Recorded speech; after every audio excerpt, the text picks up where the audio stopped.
Hello and welcome to Flippin' Through, the internet's #1 Mad Magazine news, review, and interview channel. And today we are live. We're going to be flipping through the brand new issue of Mad Magazine. The brand new issue, Mad number 21, the Sportacular. Hey, if you're hanging out, watching, drop a hello in the chat and I'll give you a shout out. Shout outs, of course, too. Little Cozy Nostril, Kyle Bridgett, who's going to be joining us today very shortly. Harvey Esquire, his guardian angel. Yes, hello, Harvey. How do you do? Great to see you here. Sticks McFly, Little Cozy Nostril. I bought nuts on Amazon last week at your suggestion. Yeah, we were talking about that. I think that was a Harvey Kurtzman paperback thing. I don't know. I don't remember all that much after I stop the show. Sketchy Works, Early Birds get the worm. Hello. Dalton Vaughn, friend of the show. Dalton Vaughn is here. That actually brings me right to this. I should bring this up. If you want to support the show right now, hit subscribe, hit thumbs up, and leave a comment. That's the best way to support this show. The second best way to support the show, patreon.com/Flippin' Through. That's the second best way. And if you do that, you get a sweet set of Mad-themed stickers. And they are really sweet. And Dalton Vaughn helped me design these. And so you get this Potter ZB System of Weights and Measures, Potter ZB, the channel logo, and then Max Korn was here, which I always point to, but you can't really see it. So apologies for that. Anyway, and thank you, Dalton, for that, of course. Mark Wolf is here. Hi, Kyle. Kyle isn't... Who cares about Kyle? Jeez Louise. Kingston Clark, hello, how do you do? Great to see you here, man. I wish I was on a sticker. Someday, Kingston Clark, you will, too, be on a sticker. Talking about the Patreon supporters, I have to say thank you to those people. I get to say thank you because they generously dish out some cash money for me. So that's David Strickler, Megan McInerney, Shane Buckley, Mark Wolf, Bobby Weigel, Cam Hayden, Ed Meisinger, Doug Guilford, Rob Wilson, Rod Mead, Sperry, Andrew Goldfarb, Casey Ori, and Kyle Bridgett.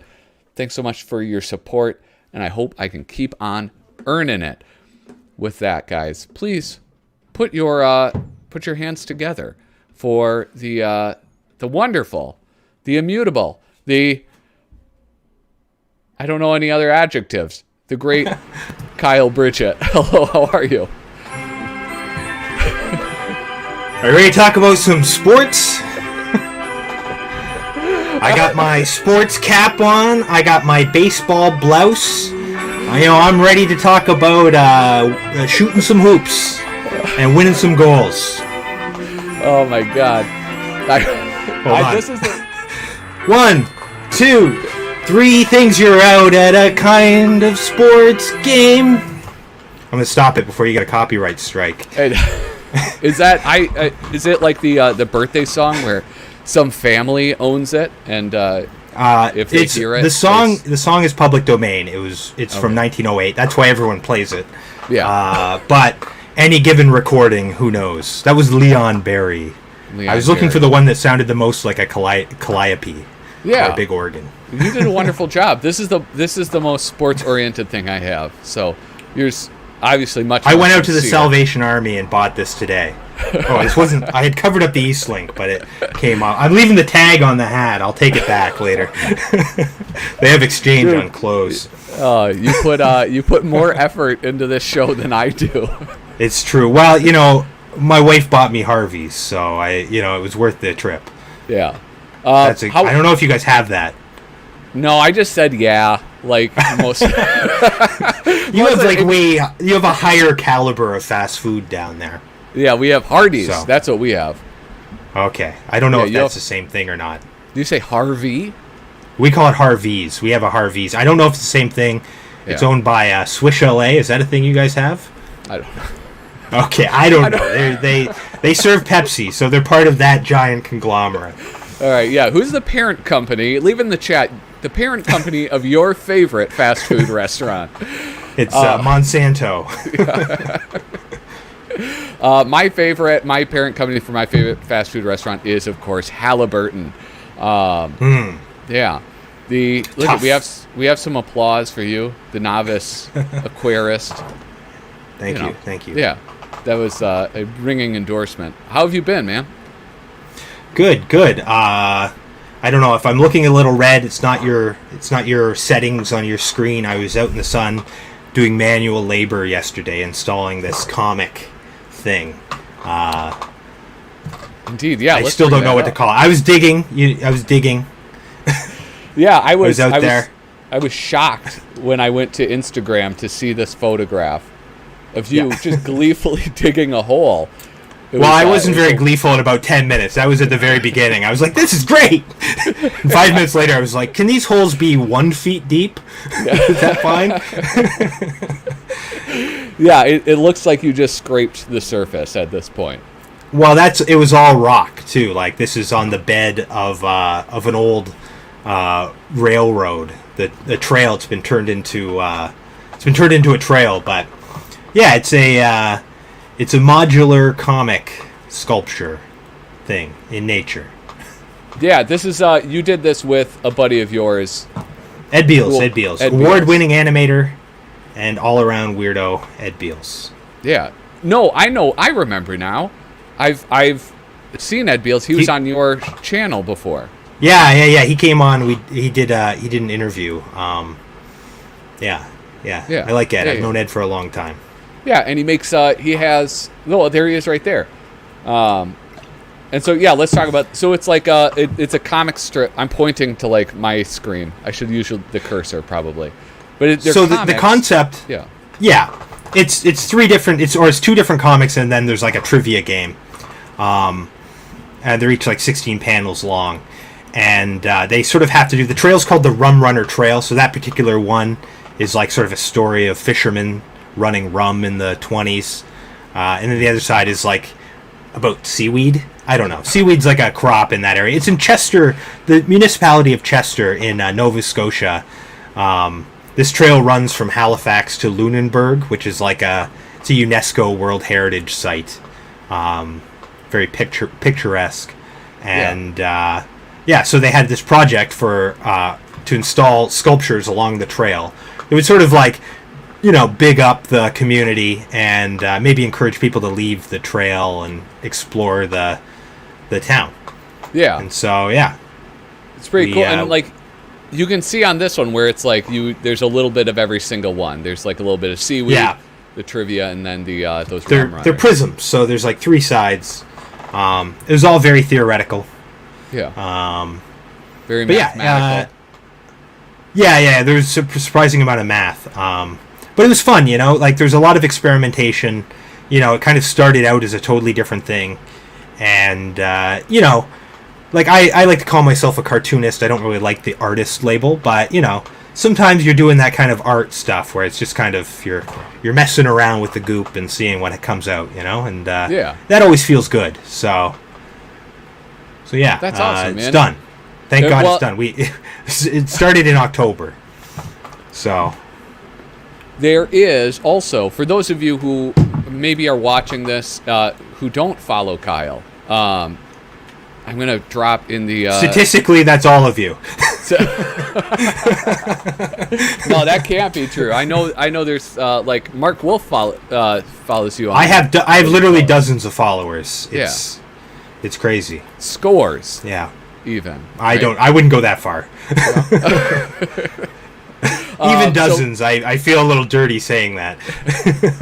In the chat, I just dropped down a link for Kyle's channel. Hopefully that was the channel. Let me just double check. What if I? Yeah, and I was in Mad too. I've been in Mad, so. Yeah, that's what follow makes me you, just for that. That's what. I don't just make sculptures. The expert. You're an expert witness here. I also snuck into Mad. Yeah. Yeah. Well, and you're also what's the deal with your the Instagram comic? I have an Instagram comic. It's going to start coming out very soon. I'm making it live on my channel. That's my channel. We draw cartoons and listen to tunes, usually I'm just working on whatever. But that's the main thing. Is this comic that I've been working on that soon should be coming out. Yeah. But right now I'm actually finishing up my freaky submissions. So see, that shows how up to date I am on your videos, because I thought you were still doing. Yeah, you haven't been there. I've noticed. No. Yeah. I'm gonna blame it on the change of time. All right. That's it. 1 hour. Well, speaking of that, next week. So the Nostril Zone. It's been lately, Sunday, Tuesday, and Thursday from 7 to 9 p.m. Central Time. Starting on Tuesday. So Sunday I'll be at that time, but Tuesday I'm gonna try 8 to 10 a.m. So we're doing a Nostril Zone AM. I logged in just to test a video a few weeks ago. I showed up to that one. It was great. Yeah, just everyone piled in. So I thought maybe this is a better time. It's more convenient for me anyway. So we're doing a pilot program. So yeah, I would be excited to see how that turns out, because I think that it'll be the same. I'll be less drunk. Yeah. I'll be just starting to drink. I thought maybe just sobering up. Yeah. It's come full circle. Well, excellent. Yeah, I look forward to that, because I know when I was working at home, I would have like cartoonists or comic artists would have live streams, and I would just turn it on and just have it in the background. I feel like that's kind of the idea of the Nostril Zone. Is I'm working, I'm rambling, I get to chat with people, and I assume like half the people watching are probably working on something too. And there's a group doodle that you can join in. It's actually been pretty fun lately. So if you don't have anything to work on, you can jump right in and draw there. I'm zooming in because we wow. were another tradition of our semi-monthly streams together. We share what we've been reading lately. Yeah. What do you got for us? What have you been getting your nose? Okay, so I actually have some. I have two things here. I just read. This is Cracked related. Here, I'll give you the full screen. Danny and Harry, Private Detective, The Case of the Missing Trunk. I don't know who the writer is, but the artist was Walter Brogan, who he was sort of like he did movie parodies for Cracked throughout the 90s, and I think he worked for Crazy before that. Yeah. And he's got kind of a fun, somewhere between like Stedman and like Drucker. Okay. That's a little generous, but yeah. but he's good, and he was certainly seminal to my experience of reading Cracked as a like 6 to 12-year-old or whatever. Yeah, that's funny. That was fun. Stedman. You're talking about Ralph Stedman, right? Ralph Stedman, not Oprah's husband, Stedman. Oh, is that? I don't know that one. His name's Stedman. She has a husband? Yeah, I guess. She has a husband? There goes my chance. Jeez Louise. But anyway, then the other one's Mad related. No, stop. Sorry, I'm talking. Yeah, I want to talk about Ralph Stedman. Okay. I didn't know that. I thought I had to get out before you. No, it was not just the Oprah joke. Ralph Stedman he's one of my favorite, like, he's one of the first artists whose style was, like, really recognizable to me. Because, I mean, it's like, there's only one of him, right? It's not like, like there's not clones of him? Artistically, there aren't really clones of him. It's like people you can see, if they're inspired by Mort Drucker, and there's people who are great caricature artists that are maybe walk that line of just sort of aping his style. But to me, like, Ralph Stedman is just very recognizable. Yeah, I would categorize him with a bunch of different people, but he's definitely, like, he's somewhere between, like he's like a fine art cartoonist almost or something, Like, he's a little more Picasso than he is, I don't know. Edward Gorey. Walter Brogan, I guess. Yeah, or Edward Gorey, that's a good one. Yeah. Someone who has a light touch, Creepax or someone, as a light pen, uses a light pen. All right. Yeah. Can I go again? Yeah, fine. The other one's Mad related. This is what I'm reading now. The Complete Junior and Sonny by Al Feldstein. I probably will read this in chunks, but so far so good. Really nice scan. My only complaint is it's been really humid, and the dust jacket's like curling up, and when I try to read it, it tightens up. So I'm gonna have to take it off. But is that from the library? No. No, it's really rubbery cover. That's really my only complaint about it so far is like it doesn't have a nice cover underneath. Yeah. It's got this jacket that's like really rubbery. And I'm not a big fan, but I mean it looks good inside, you know. Yeah. Here I'll. So this was like a kind of a girly / Archie comic that Al Feldstein did before Mad. Okay, I was gonna ask like where in the timeline of Feldstein's life is that in relation to like Mad Magazine? I think just before like Mad and Panic. Okay. So before he was at EC. Yeah. All right. So he's kind of doing the same thing Dave Berg would have been doing around then. Yeah. Here we have look at Dalton's here to slap you on the hand. Although they're very different, I would say that Gerald Scarfe is a technically tighter Ralph Steadman. Both great political cartoonists. Oh, I thought that was good. I thought you were confronting him. That was just. I was thinking Ron. I think Ron Cyril. That's the guy's name. I was thinking of him as like someone who has like a similar kind of line style. Do you have this something guy in your sometimes? hand? Yeah. Let's see this. I thought this Ronald Cyril guy is being kind of like somewhat similar. You know, open up one of those. Oh yeah, like, uses a lot of ink, a lot of ink washes, and almost like spills. Yeah, that's really cool. What's this? Is Dalton throwing some shade? Like we had some beef, right? Like people might not remember. Like the longtime nostril heads will remember, both of them. That Dalton and I had some heat, and he came out. He made this video. He said he was gonna like. Make amends with this like delicious like pig knuckle sandwich, and it hasn't come, and so I kind of let it rest, but I did notice it like that hasn't arrived, so the squashing of the beef is a little soft, Yeah. Like it's not fully squashed. It's some thin ice that you two are skating upon. It's a powder keg. It's a powder keg. Yeah. Yeah, but. If it wasn't for this darn pandemic, I'd go down there. I like to do tough, manly things like hold shovels. Dig with shovels, and fight other men. Yeah. That's something I like to do while I drink my domestic beer. All right, so let's. Here we go. He's responded already. Oh, it's coming. I think this is a family program, ominous. Dalton. This is. Oh, I took that erotically. Sorry. Sorry, my mind's in the sometimes gutter, it's hard not to take the chat in the most erotic sense of what they're saying.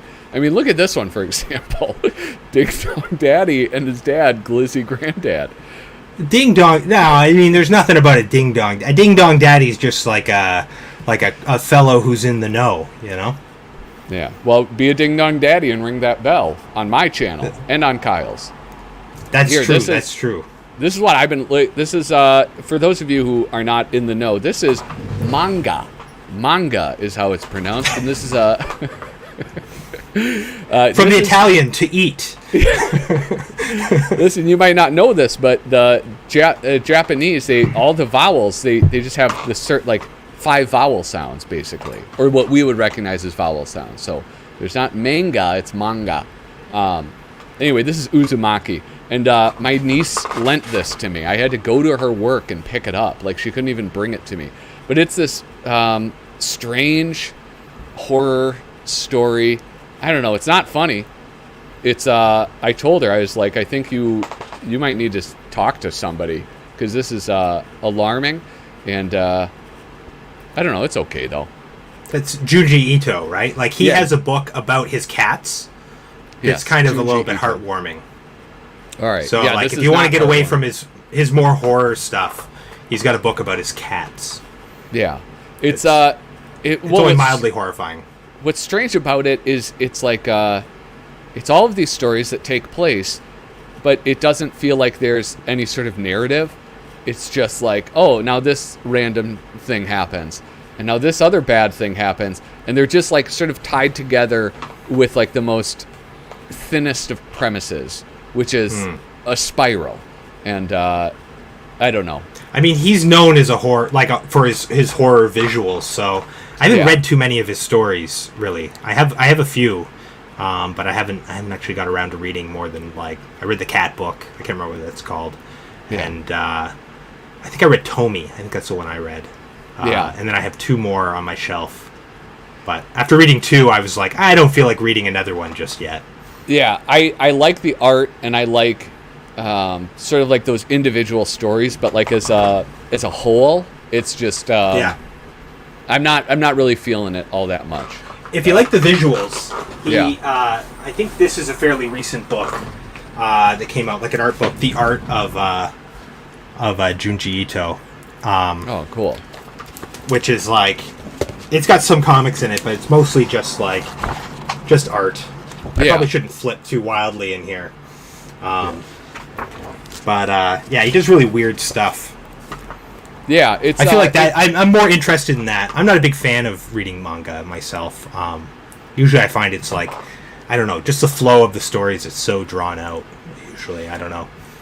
Yeah, I mean, well, now we're getting like really far into the weeds, but I think because a lot of them are printed in magazines, so they're like serialized, and then they're collected, and then they're sent to America, and so it's like it's almost like sitting down. I was reading a review about the what was it? The Fourth World Omnibus, and by what's his face, Kirby, and people were saying like, or no, maybe it wasn't the Fourth World Omnibus. It was who's that kid? Kamandi, the last boy on Earth.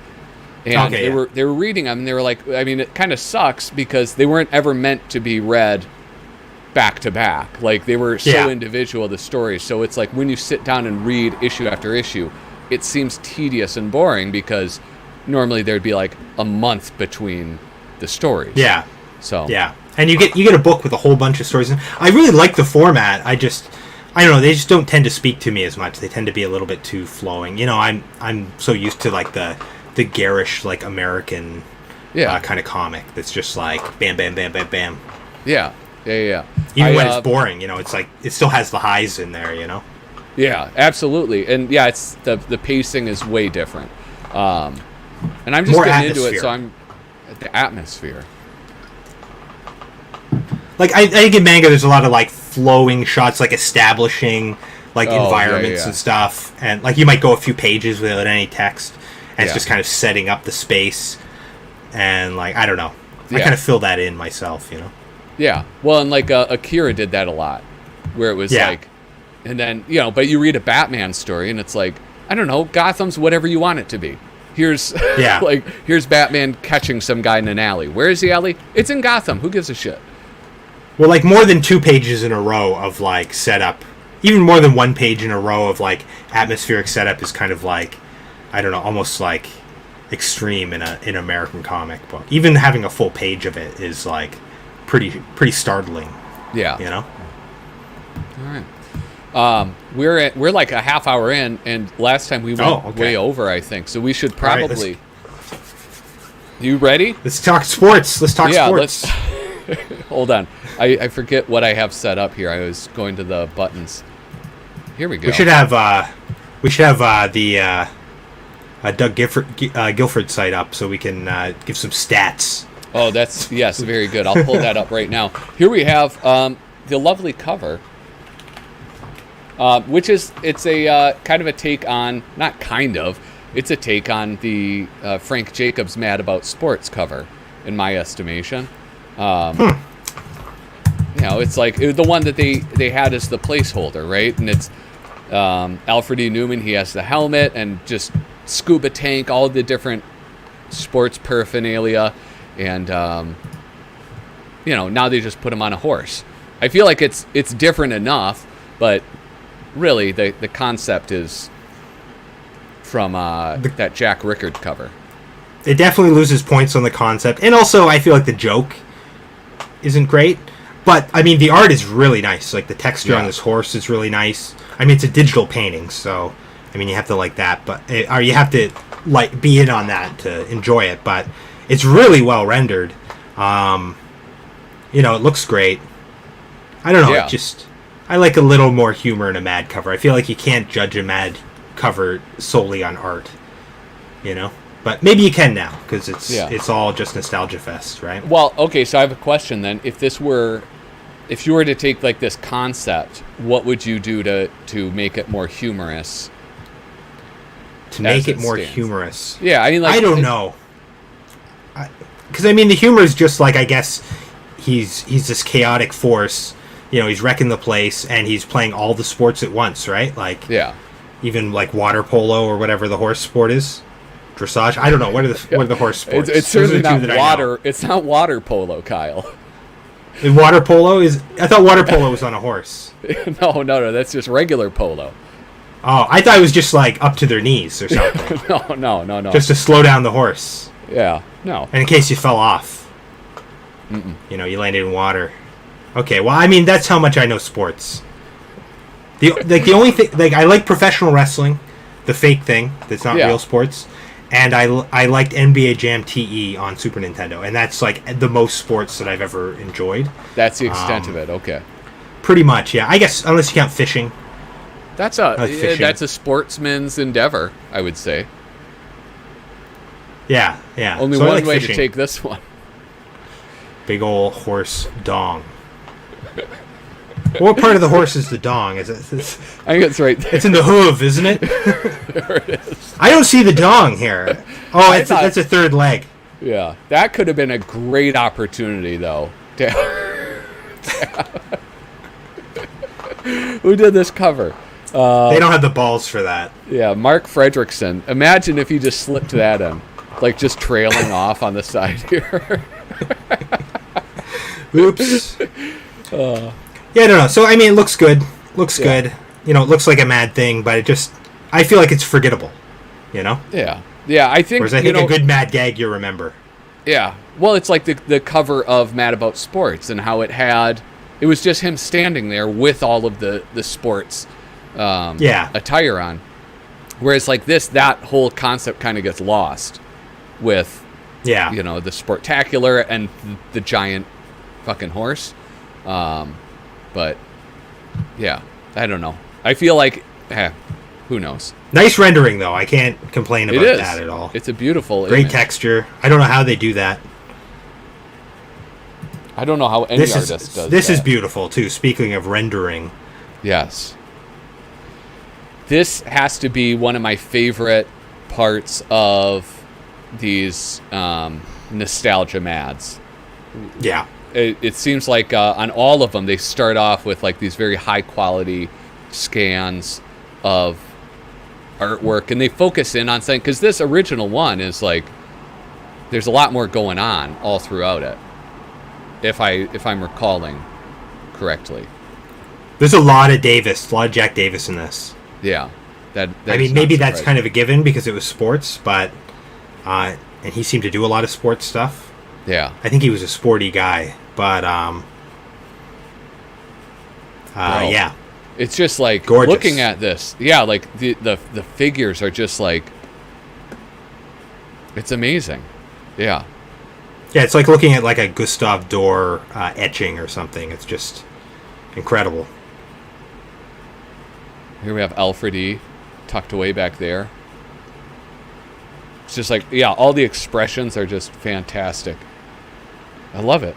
This is from Mad number 26, 1955. So that was with the border, right? It would have been one of the new Mads with the cool border.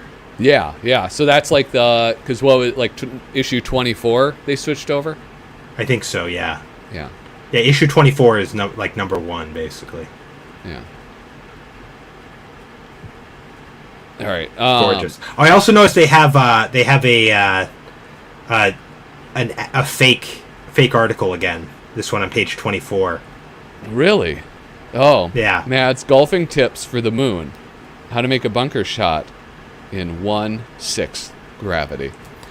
Yeah. I kind of got mad at that in the last issue, and then Susie was tuned in, and she pointed out that it was a joke, and I guess that means I'm an idiot. But I was trying to figure it out, like, what's going on? I don't understand why they're doing this. Yeah, I loved that because, to be honest, when she was like, "Yeah, it's a joke, you fools." I honestly, I didn't believe it's more her of a prank. If we're honest, it's more of a prank than a joke, I would say. But I didn't believe her at all. I was like, "There's no way." I think you just fucked up. But the fact that, I mean, yeah. I guess it was indeed intentional. Just to see if people are looking. Yeah. I want to go to the comments real quick. Don't let the censor bots hear you. About horse dong? You can't talk about horse dong? I'm sorry. I thought I was in America. I know you're not, so you don't say it, Kyle. All right? Well, no, we spell it D-O-U-N-G. E. Is there an E in there, too? Is there an E? No, yeah. Wait. Dong. It's like hour, you know? We got the O-U-R. Yeah. But instead it's an N-G. Down. I actually got Sports Illustrated back in the 70s to change their slogan of sports on every page. I wrote a letter to them stating it was false advertising, and there's not. They changed the slogan to sports from cover to cover. That's really pedantic of you. But you're technically right, which is the best kind of right. So, you know, it's you're definitely right to point it out, and yeah, you could have sued him, really. Yeah. What was that? That was in Futurama, where the guy's like, "You're at the bureaucracy." He goes, "You're technically correct," which is the best type of correct. Well, he's right. Dalton Vaughn, do you know the story of that Jack Davis illustration? I don't. I don't know it. Is he going to tell it? Or? Yeah. Oh, it's wild. He sent in the original version. They made editorial edits, and he submitted the second revised version in one day. My God. So that okay. I mean, and like one this, day. this is like one. This is a snippet of it. I can't imagine that. I don't know if I've read this piece. Which one? On the next page? The original, or the original of the Jack Davis. Was it The Guide to Better Understanding the Fine Old Art of Boxing, written by Al Jaffe? Yeah. I think I have, and I think there's some like amazing Jack Davis illustrations of like the. I might be mixing them up, but there's one where it was like a guy without any skin, and it was just his musculature. I don't remember that. I mean, that would be interesting to see because he's so like he has such an interesting take on anatomy, you know. Yeah, I saw. It's perfect except for a few bits, you know, that are like exaggerated in a weird way. Yeah. Well, I saw a picture of him, or not of him, a drawing he did of like a skin diver, and for some reason it just like it made me wonder what would it have been like if somebody like Jack Davis was working at DC Comics at the time and was drawing something like Batman or Aquaman, like how unbelievable that would be. I don't know. I got the impression that like EC were like pariahs, right, in the comic world because they were too good, right? And like the whole comics code is almost like written to turf EC out of the market.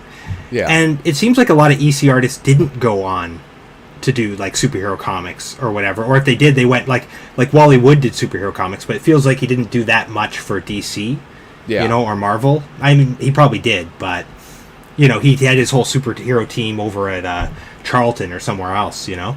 Yeah. So I wonder if there was kind of a stigma, like if you worked for EC, if maybe you were like branded as not someone that they wanted to bring in at the beginning of the comics code or something. Persona non grata. Or maybe they just got typecast as humor artists, you know? But, I mean, a lot of them went on to just be in advertising or, like, work in advertising and then in other periodicals, like Harvey Esquire. This is Harry North Esquire Jr., basically. Jack Davis cartoons appeared in Mad and SI, Sports Illustrated. So he was doing stuff for them as well. But was he doing humor stuff, or was he doing like spot illustration? I don't know. I bet it would be, because I don't think they were big into humor. It's not like, Playboy, how they would have like the humor things in there. It would probably. I don't know. I'd never read Sports Illustrated in my life. Neither did I, but it never struck me as a very funny magazine. I mean, I would assume they would have some humor in there. I guess. I don't know. Humorous, like kind of cartoon illustrations or whatever. Like, why would you have an illustrator at Sports Illustrated otherwise? I don't know. Draw golf they had club photography. Or something? It was just yeah. They'd have stuff like that, but it seems like that would be a waste of Jack Davis's talent. Yeah, Mark Wolf has to fill us in. He read it. He'll have to tell us if it was ever funny.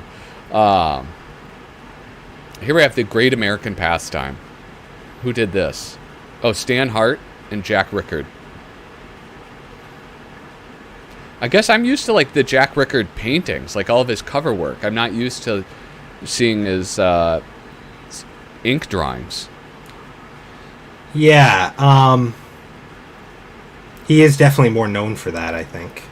But he did a lot of bits, I believe. I don't know. Check his stats. All right, let's see. Jack Rickard. Wait, what's going on here? Why is this a cursor? Oh, I can't. I screwed it all up. Real quick. My God. I want to zoom in because this was a topic of interest for me, which is this Mad cover with the target. I forget what issue it was. Oh, it's right here. Number 71. Mad number 71, where they printed the Mad target, where it's like it's so fuzzy. So fuzzy. God damn, I'm sorry. Listen, I'm going to upgrade my camera soon. I'm almost there, all right? I've been squirreling away a little bit of money so I can have something that, I don't know, has at least 1080. I just like that. That's all. That's what I was going to bring attention to. Here, you talk. You like the cover within a cover. I love that. So now speaking of statistics, I had to go and look this up. I feel like Kurtzman is getting not enough credit on this Casey at the Bat, right? Because they've got the text, right? It's the poem, Casey at the Bat. Yeah. Ernest Lawrence, I don't know, Thayer, I don't know how this is pronounced. And it says artist Jack Davis. But you got to imagine that this would have been laid out by Kurtzman. Yeah. So Jack Davis probably didn't write, all the visual humor. Right? And like the story's subverted a bit too in the artwork. So it seems like it should be like by Ernest Lawrence Thayer and Harvey Kurtzman, artist Jack Davis. And so, for the people who are watching, maybe when this is recorded or who don't know the history of Mad Magazine, as well as you do, what was his name again? Harvey Kurtzman. Harvey Kurtzman was basically the founder of Mad Magazine, but he was like the creative drive behind it, and so he would do layouts for artists and pretty loose, but do a lot of the storytelling and writing, even though he might not necessarily get credit on a given piece. And so this likely being one of them, because so much of the writing was happening in the story itself, or in the you can find production notes. I haven't seen them for this story. I don't know if they're in like the Mad Archive edition. I don't have that. But I've seen like other stories from the original Mad where they'll have overlays, and like Harvey Kurtzman will have done like 3 overlays of the comic with like the colors and the line and the details and stuff, and then the artist seems to draw on those. Wow. So it is nice to see, though. Yeah. I want to get one of those. Would that be in that the artist edition of Mad? I don't know. I don't have that. I don't know how many issues of Mad are in that. Yeah. I find it. I mean, it's a huge book. It's like a fucking tombstone. But I don't think it's. It's hard to imagine that they would have like all like 23 issues of the original Mad in that. No, I don't think they do. I forget who I was talking to. It may have been.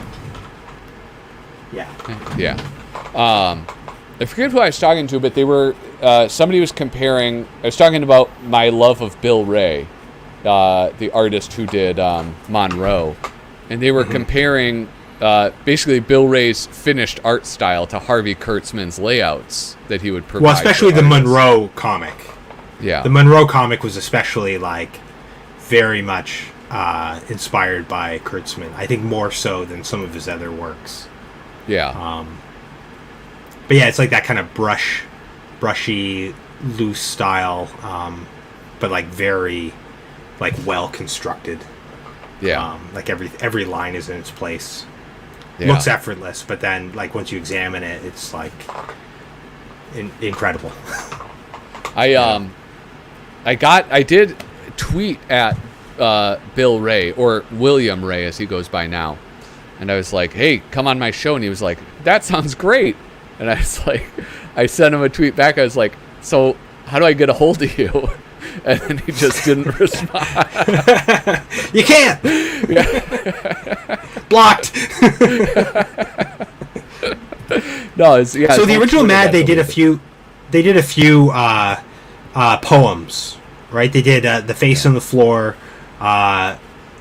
Raven, and Casey at the Bat. I don't know if did they do any other ones? None off the top of my head, but that continued in the magazine because they there was the one about the ship it was some kind of like a nonsense. The Rime of the Ancient Mariner? No, it wasn't that. No, Hunting of the Coleridge. Stark. Yeah, that may have been it. Yeah, well, I that's mean, Lewis Carroll. Wait, I don't know. Maybe because I don't think it was Lewis Carroll. It was a name that I had not heard before. Yeah.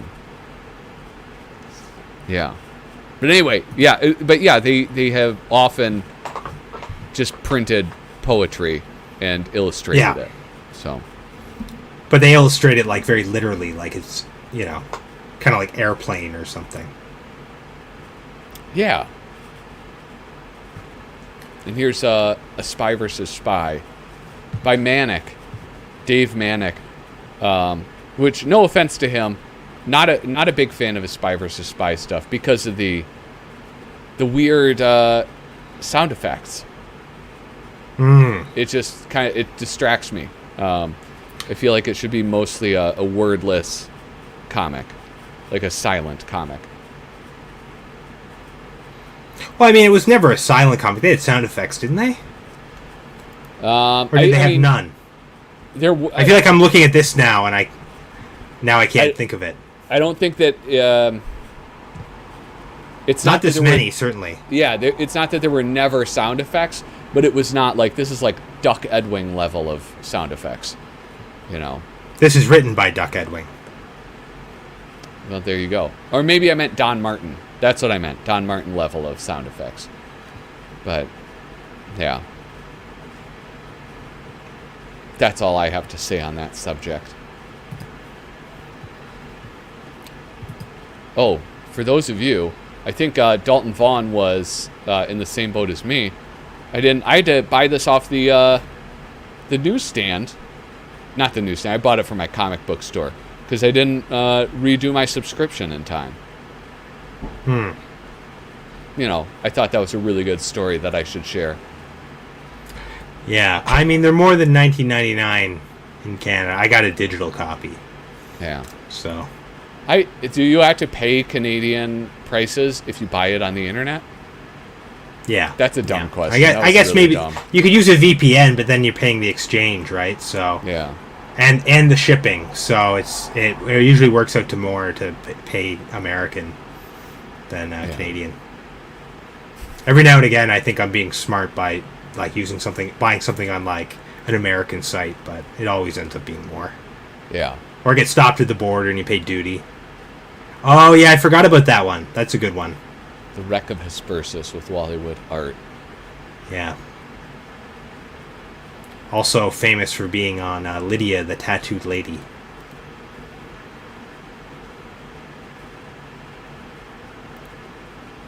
Oh, look at that. That's a nice plug. Wait, Sketchy Works get a job at Mad Magazine? You now get a free subscription when you buy Mad merch. Any Mad merch? What Mad merch like, is, sir? I think they have like 5 things. You can get like a ball cap with a logo. You can get, I don't know, a keychain or something. I'm not really sure. Oh. But here we have the horrifying sports cliches, written by Frank Jacobs. Artist, of course, Paul Coker. My man, Paul Coker. I always liked these. As a kid, you know. They were very easy to, like, understand. Yeah, they were... You didn't have to know, like, what the actual cliches were, because the artwork is not really the cliche at all, you know? Yeah. And it's like, his artwork, too, is just so much fun to look at. And, I don't know, so humorous. Like, these, like, stretching a single. What does that mean? I don't know. Something to do with baseball, I presume. But, like, these big, fat, hairy dudes. And then this poor little thing getting ripped apart. It's wonderful. Yeah. Well, and, you know, you're a kid, you love monsters and gross things. Do they say when this is from? This was... no, it does not. But I can tell you. Horrifying sports... Oh, here we go. No, it does. 1984. So I was 1. You were 1 year old. Yeah, I wasn't reading then. But I think I have seen this one in, like, specials and stuff like that after the fact. Yeah. Well, and this almost certainly made it into a paperback. I would bet. I would wager. I have never subscribed. Maybe a sad thing. I don't know. I've only subscribed since getting into Mad. When I first got into Mad, I bought subscriptions for, like, my nieces and nephews. Yeah. But I've never had it come to me. Even as a kid, my parents were ridiculous. Like, they bought me every goddamn issue off the newsstand. Like, they should have just got a subscription. They just refused? Maybe I'd never asked. I don't know. Yeah. I don't know why I didn't get it. I'm going to let my subscription run out and buy online. Yeah, I Digital? don't... a digital doesn't do it for me. I just don't like... I don't have a tablet, and I don't want to sit, like, at my desk and read it, so... Yeah, I don't know. I don't like to buy stuff I already have, and so I feel like if they're just doing reprints, I don't feel like I need to buy them. Yeah, unless they're going to reprint my stuff. Yeah. You know what they should do, since now they need all these special editions? They should do a Mad magazine flipping through special edition. Yeah, there you go. And I'll curate it. Oh, man, reach out to me, guys. I got 410 subscribers, all right? That's a guaranteed 410 So it'd be sales. like, it would be me, Uh-huh. Dalton Vaughn, Yeah. Noah Van Sciver, Uh-huh. like basically all strip club stuff. Wait, who else have you had? Goldfarb, Andrew Goldfarb. Yeah, Goldfarb would be there for sure. And then All friends of the else. show. If you're a friend Yeah. of the show, you're getting in. All right? And Yeah. then I guess there's a would lot do- of Kit Lively stuff, you know. Oh, yeah. Yeah, David DeGrand, he'll be in there. Oh, yeah. He had quite a few stuff in there. Yeah. He's got these weird heads. Have you seen these nasty noggins that he's doing? Yeah, man. You know what? I should ask him about that or have him on sometime. What are they called? They're like nasty noggins. Nasty noggins. And this is my question, because when I was a kid, there were these things called Mad Balls. Do you remember those? Yeah. Oh, yeah. Yeah, and there were I love a good Mad Ball. Yeah. And That's the other sports thing that I liked. Yeah, that's the third sports thing that I liked was Mad Balls. Yeah. And so this is, it seems like they're kind of Mad Ball-esque, right? Where they're like these sort of demented things. And they're based on illustrations that he did. So there's Ramblin' Rose and Baked Berry, and then Granny Grunt and Masked Max. I think Granny Grunt's the best. Yeah. But here's my question. Are they... Oh, wait. Are they hard plastic? Or they look empty on the inside. Yeah, I don't know. I haven't seen an actual, like, to scale Yeah. one. I don't think I've seen it in someone's hand. Maybe they're like finger puppets. I don't know. Yeah, I don't know. I feel like they fit in your hand, but I haven't seen one personally. Yeah. Because it seems like it would be cool, like one of those foam things, like the Mad Ball, right? Where you could, like, squish it. I assume they were like just a vinyl thing, like I was gonna say like a Funko Pop, but I've never actually touched a Funko Pop. Yeah, either. Those are just like they're like vinyl with like with hollow inside. I assume that's what they were. They're not soft, but you could probably like dent them. Yeah. Or you could like, it looks like they have a hole in the bottom. You can mix a drink and put it in there. Yeah. Yeah. Put a popsicle stick in it. Put a little Gatorade or orange juice in there. I don't know how you'd get it out though. It seems like a. Oh yeah, it'd be a one-time use thing. That's right. Yeah. Demir, this is a family show. What are you doing? Jeez Louise. I'm sorry, Kyle. That was inappropriate. I mean, I'm shocked and appalled. I wasn't expecting that kind of humor here. I know. Obviously, I would never have agreed to come on. It won't happen again. All right, I promise. I hope not. I hope that the chat doesn't fill with euphemisms right now. You know, and I also hope that like Mad keeps up this pace of sports on every page, or else they're gonna get a nasty letter from Mark. You know what happened last time? It was. Do you recall how it was? It was like the monster thing, right? But at a certain point, Susie was like, "There's only so many fucking monsters that we can find." So are these things like there's like a very tenuous connection to monsters? Yeah, that's not going to happen on this one, is it? Right? No, not with sports. They did enough. Yeah. Yeah. Indoor, outdoor. Once upon a time, before the population explosion. Uh-oh. Oh, you used the cough button. Okay. Yeah, I'm just getting over a cold, so I might have to do that a few times. All right. I understand. Or I could cough into the mic. I don't know. Whatever you like. I say whatever feels right for you. That's what I would say. At least no dancing grandma like last night. First off, that was very artistic. And,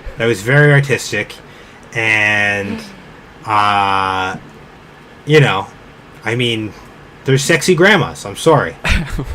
Anyway, All right.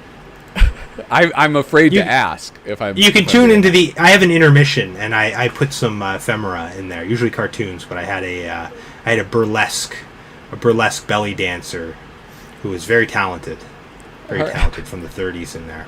All right. Oh, so it's not. It was now. This is now. She is a grandmother. But before, well, now she's almost certainly dead, but right. She may have been a grandmother. Maybe even then, you know, people were grandmothers earlier. That is true. You know, yeah, you know, family planning was really, really different. This is my favorite thing from Al Jaffe. They're not like the what is that? Quick quips. Inventions. Yeah, the what is that called though? Snappy answers to stupid. No. Snappy answers to stupid questions. Yeah, that's okay. Yeah, I was saying that. You don't like those? I just I loved them when I was a kid. Yeah, I don't really think I have much of a cynical streak, so it's. I think they always kind of bothered me. Yeah. Yeah. I watched more TV as a kid. I thought I watched enough. I don't know. Well, you'd be more cynical. Yeah, I like this silly goose type stuff. You know what I'm saying? Yeah. Silly. Yeah. Here we have. I'm getting really distracted by. What's a sexy grandma comic? It's like I don't know. Like Werther Originals? Yeah, I don't know, something? but I don't know. Here's the thing: that should be your next submission for Freaky Magazine. Is try to do a sexy my next submission for Freaky Magazine is nearly in the bag. Nice. There's no sexy grandmas, but we should make Dalton. Because Dalton is he's closely tied. He's to Freaky Magazine. He's handling their social media account, I think. He has his fingers in a lot of pies. Yeah, when's that next one coming out, man? That's my question. Answer me, Dalton. I'm assuming it's going to come out in end of September or something. I think that would be in keeping. Yeah. It seems like I think the deadlines are usually like August 31st and. Like February 31st. Okay. My goal. The last one came out in March. It went to print in March. Okay. Yeah, I just want to see. I want to see Freaky Magazine elevated to the status I feel it deserves. Yeah. And I want to force Andrew Goldfarb into monthly printing schedule, whether he wants it or not. I mean, he would need a staff. Yeah, he'll get it. He's already got Dalton. Oh shit! Oh, look at this. Maybe I missed. Ooh. Oh shit! I might not be in the next one. I didn't know. Oh jeez. I had the dates from last year. I guess he didn't give me right. the date when I submitted last. All right, Dalton, just send me the submission dates, and I'll be Kyle's manager. I'll make sure you get Sexy Grandma off to you. Okay. I think it's off to print I'll send at the them moment. next. I know bummer. it wrapped up at the beginning of July. Bummer. That's quite my fault. That's like, a month ago. Ah man, that hurts. That hurts to hear. Yeah. I don't know. Right. He must be mad at me or something. Yeah. But these are my favorite things though, or like the inventions or these type of illustrations with kind of the silly effects, like this skydiving gentleman, or I don't know, this pole vaulting thing. Just imagining them working in real life. I loved it.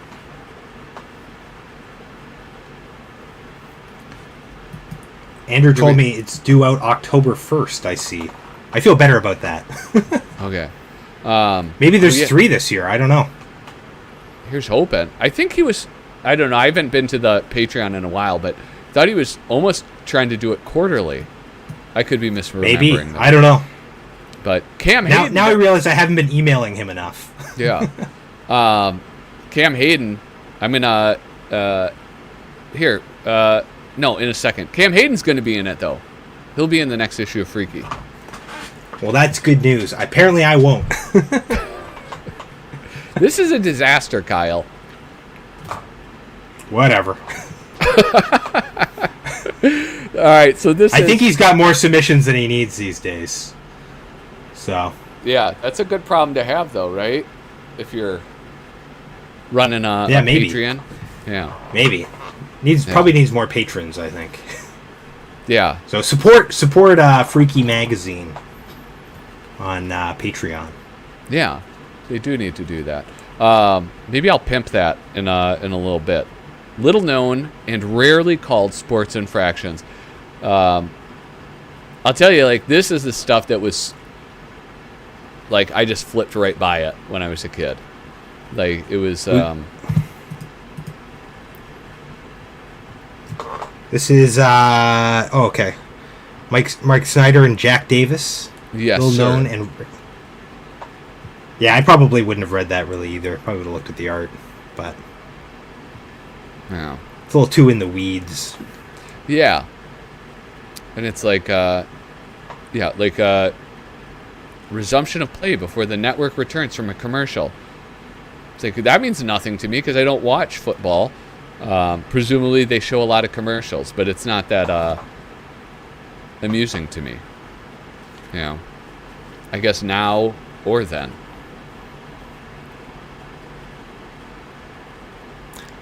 So I really like this Sergio cartoon.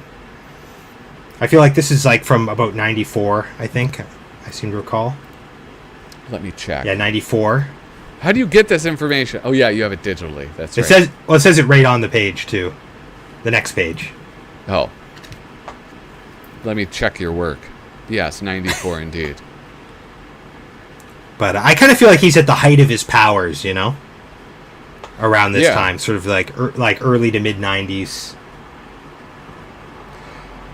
Yeah, it's he's like a harder one for me to pinpoint exactly like when he was really knocking it out of the park. You know, like if you compare that to like the Jack Davis stuff, right? Like this is a really, really different in quality to something like this, right? Like he was probably at the top of his game at this point, or nearing it. You know, then at this point in, again, the 90s, was that this one too? This is 94, yeah. Or the last one was I didn't check the date on it. The last one was 91. Yeah, and it's yeah, and like so there's like quite a span between those, but like you can definitely see the difference.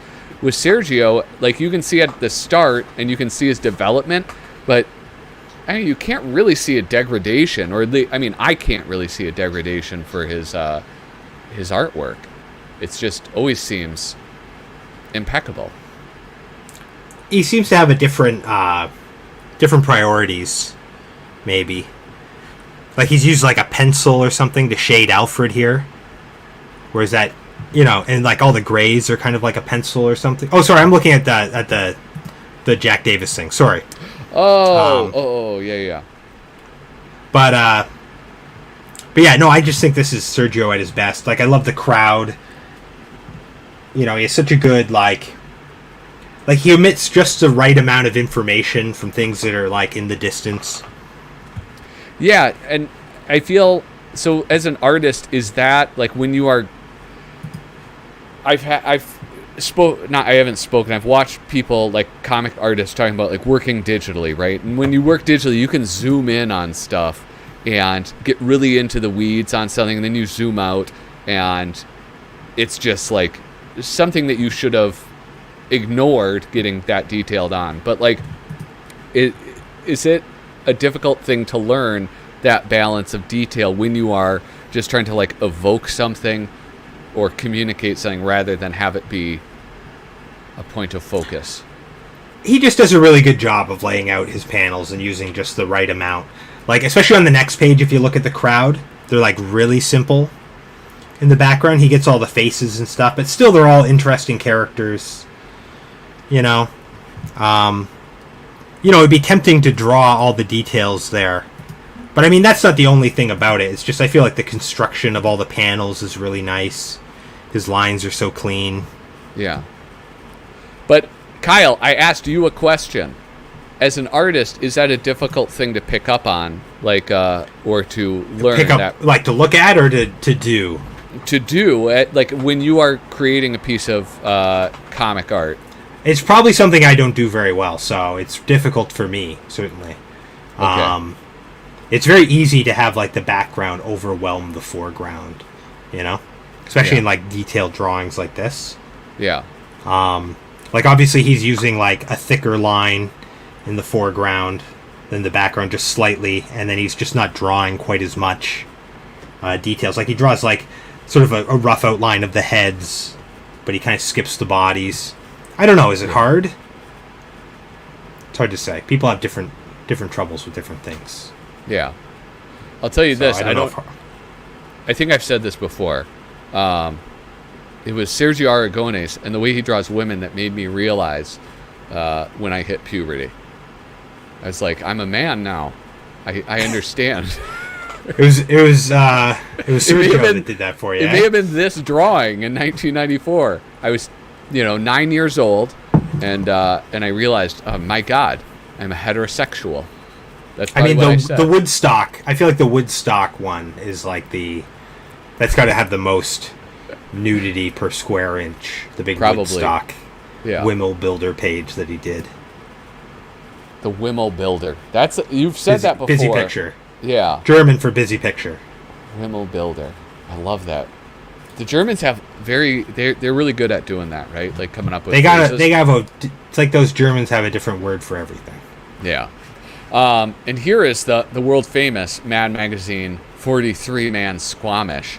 Can I tell you something? This was I haven't like figured it out yet. I'm like sketching little things out.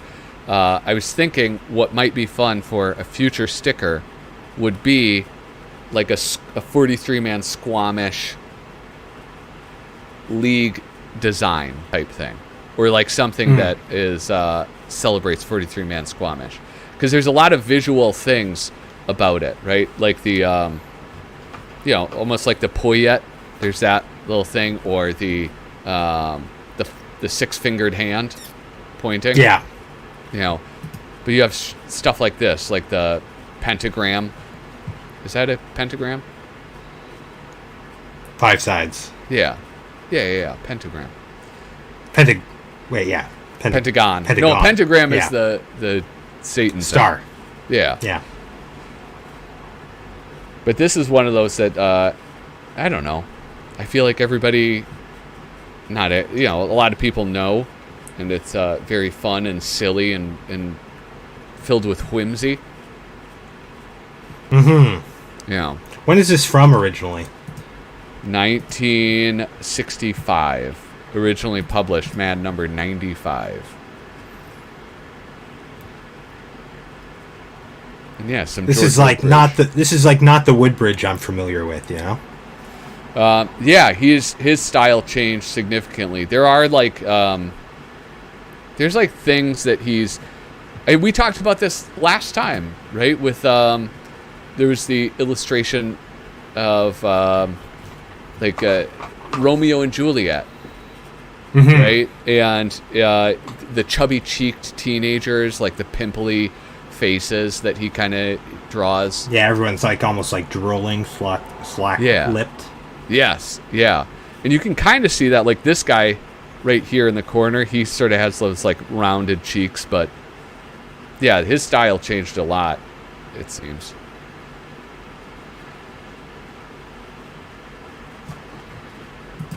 Do you have any fond memories of 43 Man Squamish? Not really, no. Yeah, I don't even really recall it, like, as a thing. I don't know. Maybe it didn't speak to me. Yeah. So they did, like, a whole bunch of articles about that? No, it was just the one, but it was... Just the one? Yeah. It was reprinted over and over again? Yeah, definitely. It showed up in, like... I probably wasn't reading any of the sports ones very close. You know, unless it was Sergio, I was probably not paying too much attention. Yeah. The, here's a more modern one. The Mad World of Sports. Stan Sinberg and artist Mark Hempel. When is this from, even?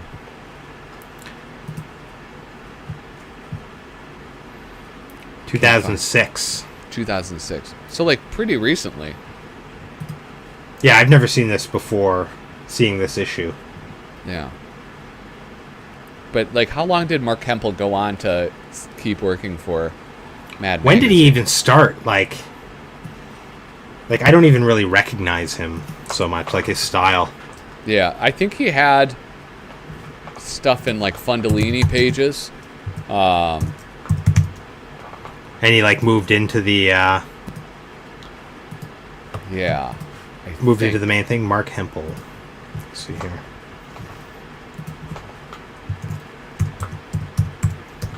So you looked. I'm List gonna of look contributions. up something real. Yeah, so he started in 2004, and then his last one was in 2012. So he was like in this era of Mad that I did not read.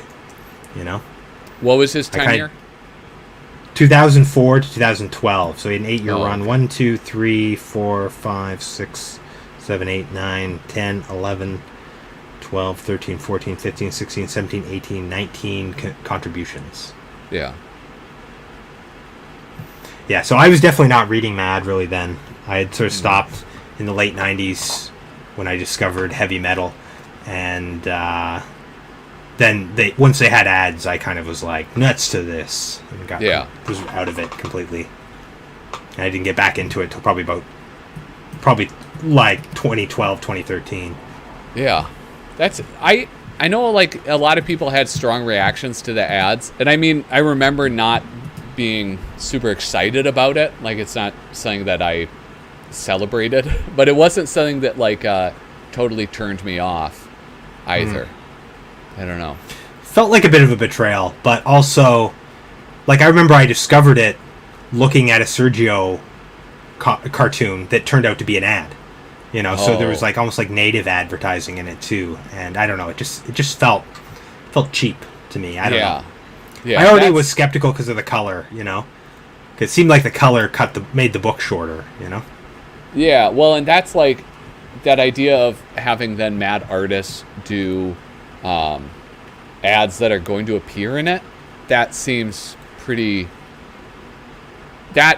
go against like the entire like history of Mad, right? Like they were sticking it to Madison Avenue and like calling out all of that with like the fake ads on the back cover, and So yeah, I think there's a quote from Gaines somewhere where he talks about like you can't make fun of Coca-Cola on one page and then chill for them on the next. You know?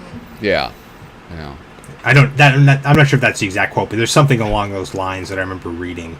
Yeah. About why they dropped the ads, because they had ads in the old comic format. Yeah. But they dropped them when they moved to a magazine, and I don't think they picked them back up until like around 2000.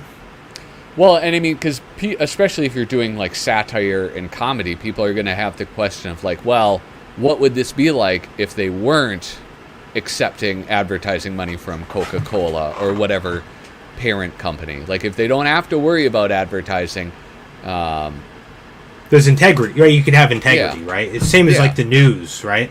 The reason the news was always like, a separate division, of the TV network, because they needed to be able to be objective theoretically. Yeah. Well, yeah. All right. Oh, there you go. Can't make fun of Coca-Cola and take money from Pepsi-Cola. Dalton Vaughn just put the quote. Boom. I knew it was something like that. I remember reading it, I think, in the big Mad coffee table book, Completely Mad. Yeah. Here, Mad writer Tom Koch was amused by the convoluted rules of sports and attempted to one-up them in 43-Man Squamish, a game he invented for the April 1965 issue. And Mark asked earlier, does Sergio still draw? And yes, Gru Meets Tarzan #1 is out. And yeah, I don't know. So maybe he's going to continue on that and start doing more, because he's retired from Mad at this point. Yeah. The ads in the comic book, I know that they were doing some like ads that were about, they were almost like educational ads where it'd be like, buy this and learn about Genesis or something. But EC also used to do picture stories from the Bible. Yeah. So they started out sort of as like an educational comics, right? Yeah. And then they became like trash, basically. The best trash. Yeah. But yeah, so they would do the sort of like house advertisements, and I don't know if they had the X-ray glasses or the Charles Atlas workouts. I think that is kind of the thing they had. Okay. I don't know. I'm pretty sure they had ads. I'm pretty positive they had ads. Yeah.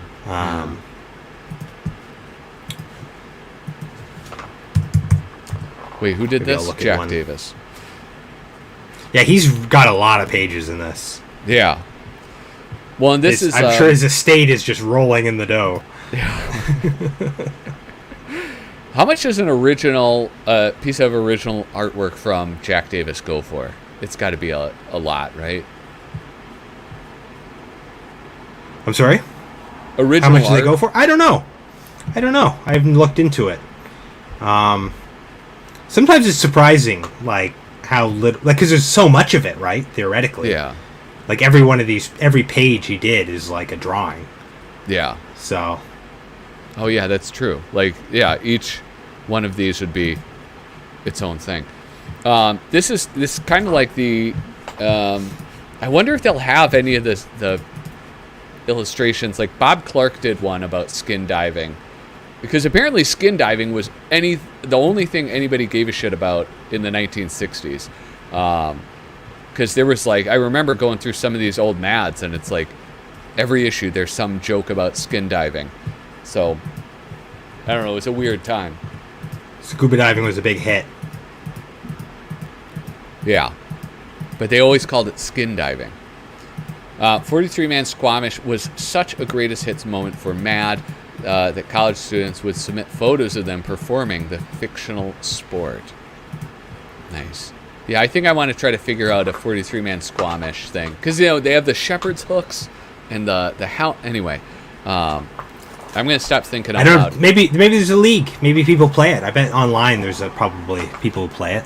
Yeah. Were you watching that live stream when I gave Mad Magazine that perfect idea for a mobile video game? I don't recall it being perfect, but... Huh. I'm pretty sure that's the thing that probably already exists. No, it doesn't. No way. It would be so great. And it's basically like a magazine simulator. Yeah, magazine simulator. But you also go through the history of Mad Magazine. It was such a good idea. don't you know, don't hide my light under your bushel. So I just opened up like a digital copy of Mad number 12, and Yeah. they've got an ad here. Get shot method home training. So they've got like mail away. Can you share your screen? Or are you on a different computer? I'm not on a site I should share my screen. Oh. I didn't go and buy this right now. I just loaded it up. Oh, who cares? Nobody. It's, you know. Well, I mean, also the ads are quite pornographic. Okay. So I wouldn't want them to show up. I think it's probably for the best that I don't. All right. Very good. But there is a prizes one here. Free prizes. Boys, girls, men, women. The world is on fire. Serve the Lord, and you can have these prizes. So it's like turning kids into evangelists for prizes. Quick cash. Spare time shoe business from home. Nice. And that seems to be it. So there was a few ads in that one. And they were like Correspondence College, free prizes for spreading the gospel. Yeah. And sell shoes from home. Pretty boring stuff. Like kind of run-of-the-mill type things.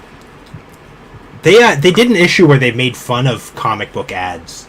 And so I don't know what issue that was in, but they might have lost some advertisers from that. Oh, really? Oh, Yeah. yeah, it was on the front cover, wasn't it?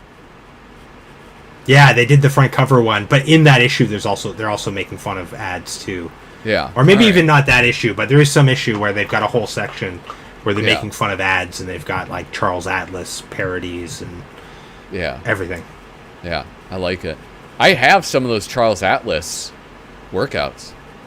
Oh yeah, are they Like, good? yeah, like the original ones. They're in the envelope and everything. I noticed you were looking pretty svelte. Oh, you didn't notice? Bro, I've been working out, man. I won't be kicking sand on you. That's for sure. Dude, I wonder if that's where, like, Here Comes Mr. Steal Your Girl is from. You know, those comics where you come and kick sand in the guy's face and you walk away with his lady. Never mind, Kyle. Sorry, I was looking at the issue. The last I heard was that Mad will still be reprint until at least the end of the year. After that, it's unsure how much longer it'll be reprinted material since Warner got bought. I would love for it to come back, you know? Yeah. And if it does, Susie will be... At least I will like, cheer for Susie as a hero. I hope she's not, like fired and then... Like, it would be shitty if Mad came back because Susie kept it alive, and then they brought in someone else, got rid of her, and then she was sort of known for running Mad at its lowest. Yeah, could you imagine instead of that? like being the savior. Yeah. Yeah. The well, yeah, that's I think I talked a little bit about it. I think it's good that it's not the parent company is no longer a telecommunications organization, and it's a even though it's like Discovery Channel or whatever, it's a company that creates things. And so hopefully they'll be a little bit more invested in the idea of like, well, let's make stuff and get back to publishing new material. I think that would be pretty awesome. Oh, look at you! Yeah. If you say Sergio Aragones 3 times, this man appears. GrooTube. He's got the Google Analytics, Google Alerts or whatever. Yeah, the live updating. What's up, bro? Nice to see you. Thank you so much for stopping by. If you guys like Gru and Sergio, this dude dives in deep on his artwork, and he did a really cool one with what was that? The Commodore 64, where he did like GrooTube illustrations on the Commodore 64. It was really interesting. Yeah, because he's like a big nerd, so it's pretty cool. Yeah. Let's see. We got more gossip. Susie is really pulling for all of us that are help keeping it afloat. Oh, that's not gossip. Yeah, I want to see it come back and Susie keep her job. Yeah. I always interpret Dalton's I read like 2 words into it, and I think he's gonna put Kyle in his place. And he just says something nice about him. She's the best. Yes, indeed. Susie is great. Okay, we've heard enough about Susie. Let's move on, all right? Let's talk about Jack. Yeah, she's going to Davis. show up. We said it 3 times. Yeah, here, this is something that I can really get into. Love Tom Chaney. Tom Love Chaney, him. yeah. Know who I kind of, sometimes, like, upon first blush, I mistake him for John Caldwell sometimes. Yeah. There's definitely some similarities. Yeah, it's I guess there's both the art and the writing has some similarities, and I love it. I like, yeah. We have Grenade. Well, maybe I'll read something. That's what I'll try. They're probably both in like Hustler too. With violence in sports attracting such a wide audience, it won't be too long before other activities join the new trend towards making games more dangerous. What year was this? 1991? What was happening that made people... I was thinking like maybe there was that weird football league. Do you remember that? I think it was in the States, but it was XFL? XFL. There was that, Yeah. but that wasn't in 91. That was like late 90s. No, that was like right? 97 or something. Yeah. There was another curious. football... You mean the Canadian Football League? Yeah, but that's just regular. That's like arena football, right? Yeah. Yeah. Oh, so this was football, but like... It was Mutant outdoors. Football League or something?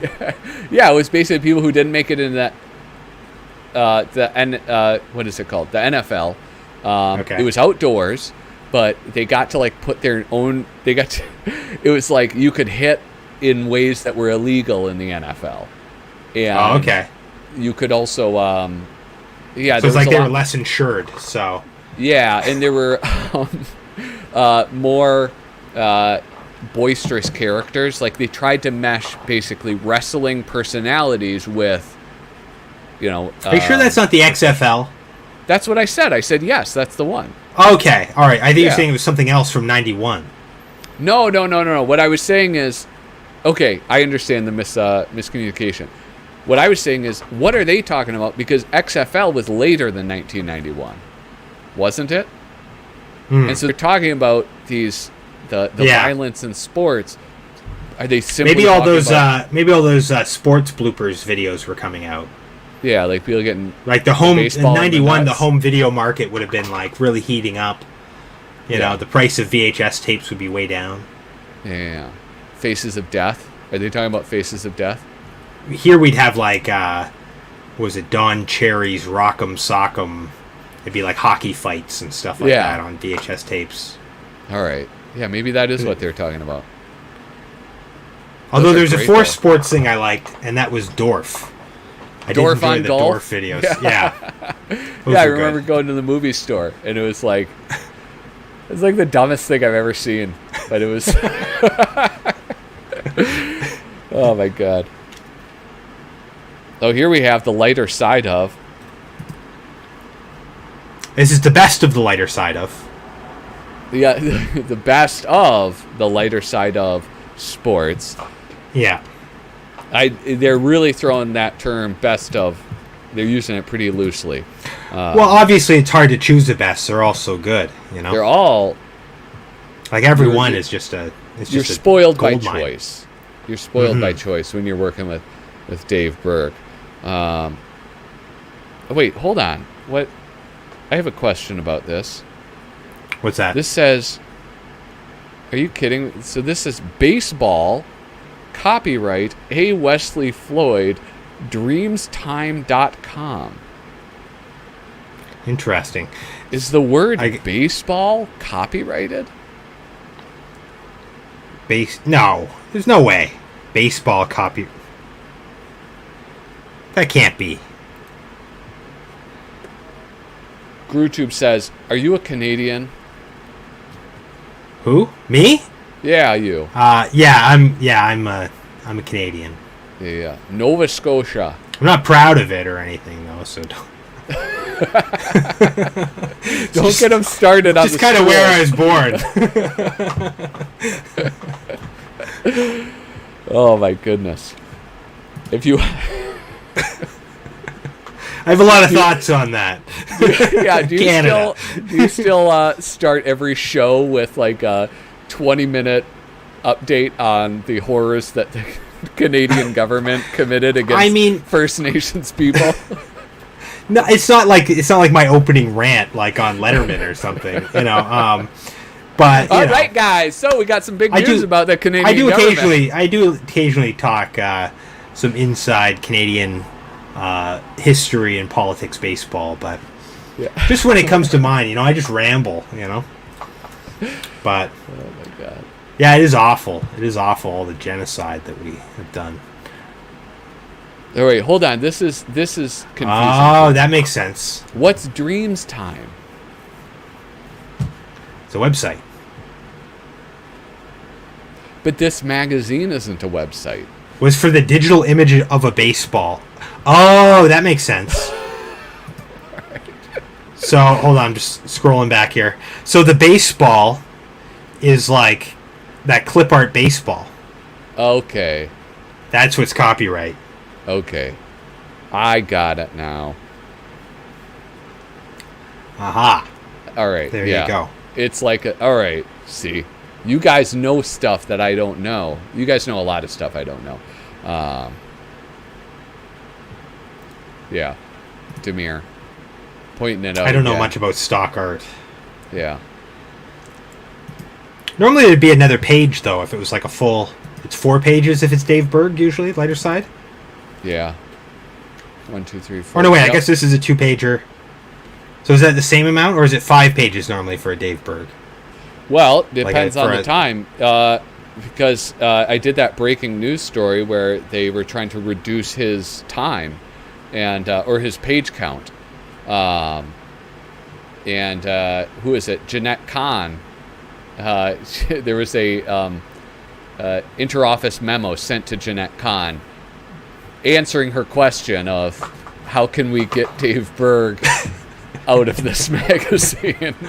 And it was kind of crazy to read. It was fascinating though, because you know Nick Meglin and I forget who the other guy on the memo who signed the memo. It was Kara.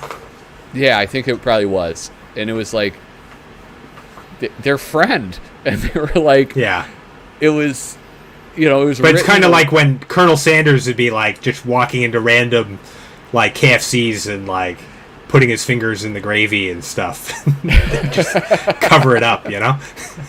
Yeah, it was senile. Well, you could tell like he wanted, like they wanted to protect him in some way, but knew like, all right, the writings that we got to push him out, but what can we do?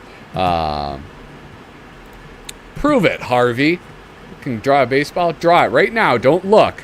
Draw it from memory. All right, hold on. There's. I'm surprised they couldn't just snatch a baseball from another, like another Mad article. Yeah. I mean, there's probably at least one in here. I guess you want one that fits in with the font and everything. Look at this. People are throwing around these, talking about inside baseball, these Canadian terms like hosers. Yeah. Yeah. It's because we like hoses. Why? There's a lot of Canadians around here. Yeah, well, you know. Not much to do here, so. Yeah. Gotta go on YouTube. Yeah, that's true. Here we have the Karate Kid. This is where I feel like, you know, I guess karate's a sport, right? But you have to include a sport. I mean, yeah, I guess it's like a blood sport. A martial art, right? I think that's what you would call it. Yeah, so it's an art, not a sport. Yeah. Yeah. Come on. Why didn't they do? They could have done something else. I recently rewatched this film with my children, and honestly, it's a pretty good movie. Holds up? Yeah, I think so. You know, yeah, it's just it's very charming, and you know, tackles some tough issues like bullying and you know, the internment of Japanese American citizens post World War II.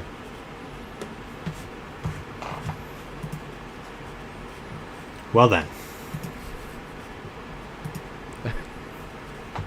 Yeah, Yeah. we did that too. You did? Yeah, we locked them all up. You guys didn't even have a reason. What the fuck? Well, we were in the war, you know. Canadians are twisted, man. They're like, yeah, us too. Yeah. We apologized for it while we were doing it. Oh, sorry about this. We live here now. Yeah, my God. Here's some lovely John Caldwell stuff. Oh, this is a weird one. I'm not loving the colorization. I don't know. Yeah.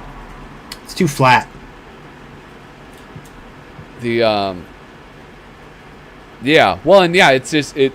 Oh shit! Unless it was, I don't think it would have been a back cover. I mean, maybe it was. Unless it's called Drama on page 45. Yeah, that could be a new title. Originally published Mad 269. I don't know. I can't imagine it would. His stuff, it looks weird colored. Like it oughtn't to be colored. But yeah, so like that. I feel like it's. The coloring distracts from the actual gag. I love that where he breaks. Is it considered breaking the fourth wall? It's exiting the panel like that. Yeah, he's going into the gutter there. Yeah, it's kind. I mean, I don't know if that's the official term, but he's sort of breaking the panel anyway. Yeah, that's pretty fun, and it's like it's pretty different from what he normally does. Right? He doesn't do 87. Stuff like when did he start? All right, let's get my stats out here. All right, here. Mad Magazine number 2. Well, he might have been he might have been a rookie back then. Here, I'll pull up Mad 269. He started in 78, so no, he would have been there for 10 years by then. All right, and it was not the back cover. Know what the back cover was? Holy smokes, we got to get this up on the screen. Boom. Celebrity Mad Balls. Oh, I remember that. I saw that in reprint. That's pretty cool. Yeah, those Mad Balls are so great. Oh, and look at the Will Elder Harvey Kurtzman. Oh, nice. I love that signature. Just whack. Whack. I enjoy that quite a bit. All right, get this They were out such of a here. team. Yeah. Such a team. Yeah, I don't know. This one's kind of weird. Maybe just because it's like just 4 panels on a page is kind of weird. Yeah. Well, and I guess if it was, wait, when did you say he started? Like he had 10 years in at this point? He started 78.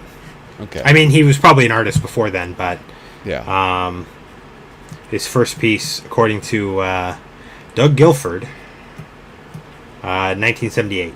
Madcoversite.com for all of your, encyclopedic mad needs, really.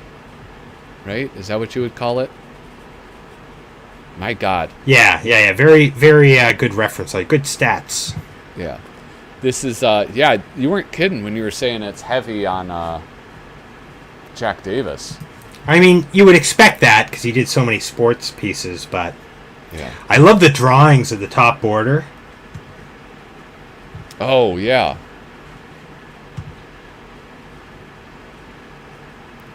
This is, I mean,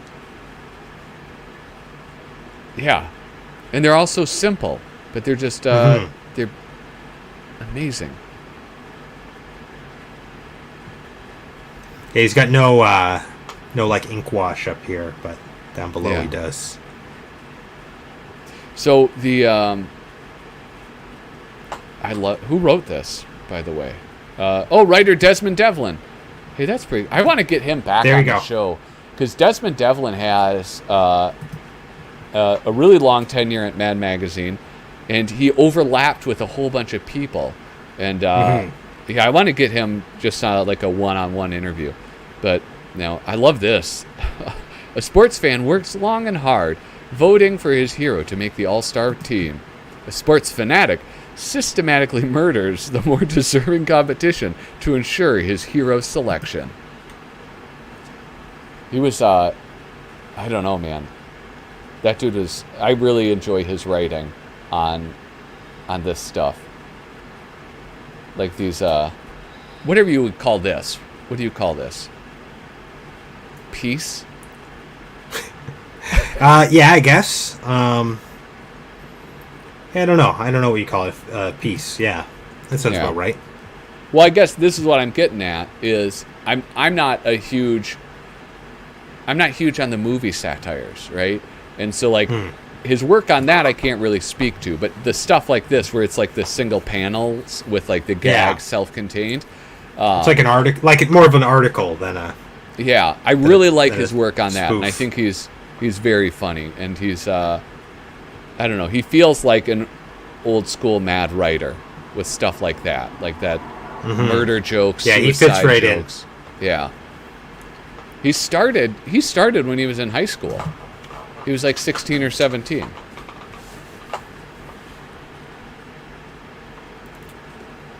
Jack Davis drew the cover for Mad #2. Surprised they didn't reprint that one. It's beautiful and sports related.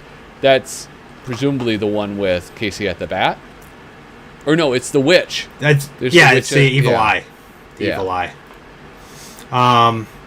They've been pretty light on the Mad comic in here. Like they've had like references to it in the at the beginning, in that sort of like nice like art shot at the beginning, the spread. But am I wrong? Is the Casey at the Bat, is it the first like article they've reprinted from the original Mad?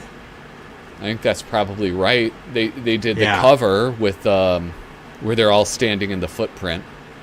Yeah, they printed that there, but they didn't do. They didn't have anything from issue. It. Yeah, that was the problem. Right, we were all upset that Ping Pong. I wasn't upset. I was more upset about the lack of suicide humor. Yeah, I wasn't surprised that they didn't use that one, but what is this? Who wrote this? Stan Hart, Sam Viviano doing the artwork. I don't know. This stuff is just like always falls flat for me. Not only because this is more 96. I feel like there's 96. A lot of stuff from the 90s in this issue too. Yeah. Which I mean suits me, but because that's, you know, if it's going to be nostalgic Mad, that's the Mad I'm nostalgic for. Yeah. More than anything. But yeah, I'm just surprised how many 90s ones there are. We've got like 70 years to choose from. This is bizarre. This is not. How do you feel about this color? How do you feel about it? I don't like it. I like it. I think it works. I think it works better. It looks not so better than weird. The original. I mean, part of that is that you're used to seeing the black and white version. Yeah. But I think his work looks good in color. Yeah. I feel like it translates better to color than Caldwell did. Yeah. Okay. Yes. Let me get over my initial shock of seeing his work in color. I guess this one is I associate him with black and white so much more than I do Caldwell, because at least Caldwell, I think he made it into the the color era, but seeing something from the 80s that was printed black and white and then digitally colored. This is from 92. Yeah. But yeah. So that was. I think it works. I think it works. I think they've incorporated like his washes into it as like the shading, and then otherwise it's like flat color. And I don't know. I like it. I mean, this is one of the few times I've seen something colorized where, you know, it felt more natural to me. Yeah, the only thing I would say is I'd be interested to see the original in comparison to it. But yeah, I guess like if it was something that I was just opening and seeing, and I didn't know who Paul Peter Porges was, I would probably react differently. You know, I would probably say like, oh yeah, this is great, but it's just so jarring initially to see it in color. I mean, it probably is better in black and white, but I don't know. This is one of the ones that when I saw it in color, I was like, I think that works. Yeah. Like it does add a lot. Like with this, having all of like the skin tone variations helps like break it up. I bet that improves the illustration immensely. Just like imagining it in his normal style, which was really smudgy and yeah. Yeah, but you see, they've incorporated, like, the smudging shows through. So, Yeah. I don't know. I think it works. You know what I did? I guess I never noticed his signature. I really like his signature down there at the bottom.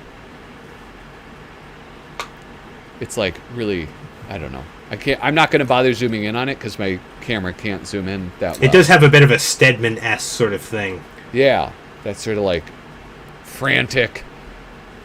So I see a question in the comments here by Mark. I can't put it on the screen, but Shane, wasn't number 2 reprinted in Mad's special as this question? Yeah, so something about that. I wanted to point out that those reprints that were in the specials in the 90s, if that's what we're talking about, I'm assuming that's what they're talking about.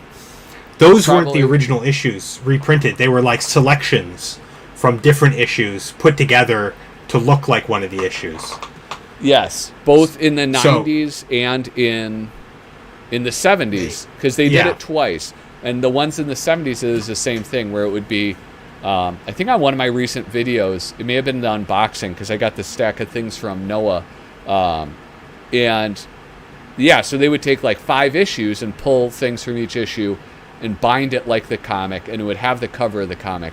But it was not like a facsimile edition or anything like that. So... yeah, like the article, it was different articles than would necessarily be in number 2. Yeah. If you're looking at like the cover for number 2. They're I know cool. because whenever I go through the Mad Archives, I'm always turning to the wrong issue to find things. Yeah. From having read those. Yeah, they're really neat, but yeah, they're not the actual comic issue. Yeah, they're a best of. The Mad Sports Fan Hate Book. More Jack Davis. Mm-hmm. This one's from the 80s, late 80s. Hate Book was something that I enjoyed. And I think that would be a fun thing to bring back if Mad were to come back. Bring back the Hate Book. I think that there's a lot. Like, you could have different writers rotate through, and different artists, or like, yeah, I think that would be kind of a fun thing. Mm-hmm. Although it is cynical. But you still like it. I still like it, yeah. It's in the sweet spot. It is, yeah. You know. Look at that, like this. Don't you hate when you discover that your favorite ball player is a junkie? Yeah, I do. Daryl Strawberry. I do hate that. Yeah. I don't know. I love this drawing of this kid. I always remember this. I must have seen it in reprints. That one that I was talking about? His face, the way the lighting's hand. Yeah. Yeah. This whole one, I've seen this so many times. I love. It's good. One thing I like about it is that sort of the snot coming out of his nose to show the sadness rather than like a tear or like welled up eyes. For some reason, I really enjoy that. Yeah, it's an interesting approach. Yeah.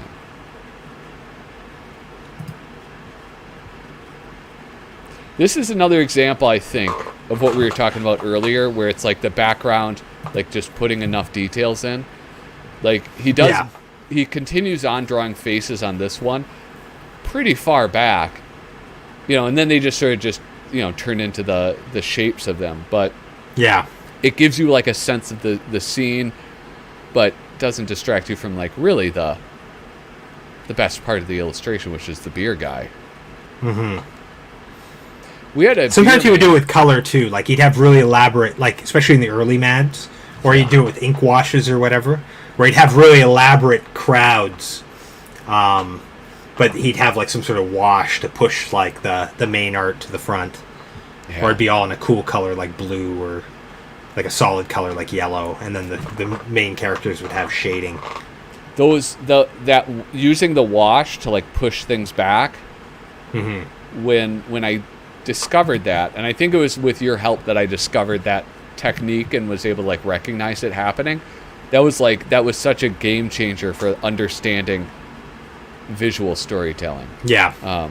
Yeah. It's pretty fantastic. Because your eyes are drawn to like the lightest value.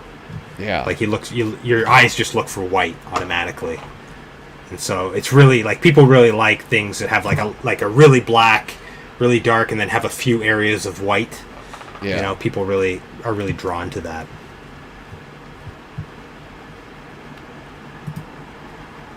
Here we go. Literal logos for pro sports teams. Oh, this is writer Seppo Virtanen and artist Timothy Shammy. Timothy Shammy being he's actually he's a mad artist. He's done a few things. I think the episode that I recorded that's coming out tomorrow he's in. But he actually has designed several professional football logos. Okay. So that's kind of cool that he got to flex that muscle here. The Green Bay Packers. But the thing is, like, with the Green Bay Packers, they were meat packers. Like, that's where the name comes from. So it already is some... Well, I guess it isn't literal, but, I mean... Sponsorship, I think, used to be more on a local level. Yeah. So this is from 550, issue 550. So that's the last New York issue, right? Oh, that's right. Yeah. I didn't even think about that. How dare they? How dare they reprint this? I thought it was fairly recent, but yeah, I saw 550 and I had to kind of jump over to Doug Guilford's site here and see for sure. But yeah, that's the last New York issue. Yeah. And here we have the latest. Here, I gotta look something up. Let me see.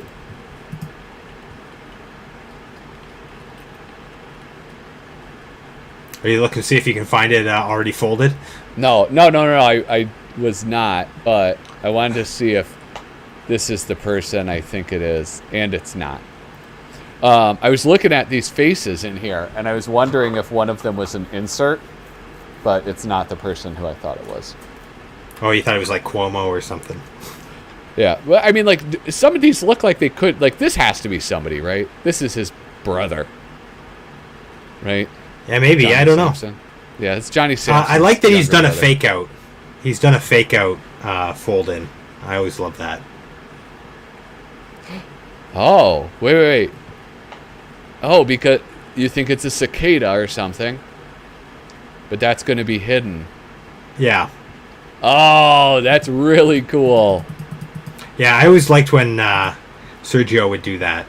Yeah. There's one where it's like Bart. It looks like it's going to be Bart Simpson. You Yeah. know? And then you fold over, and I think it's Charlie Brown or something. That's wonderful.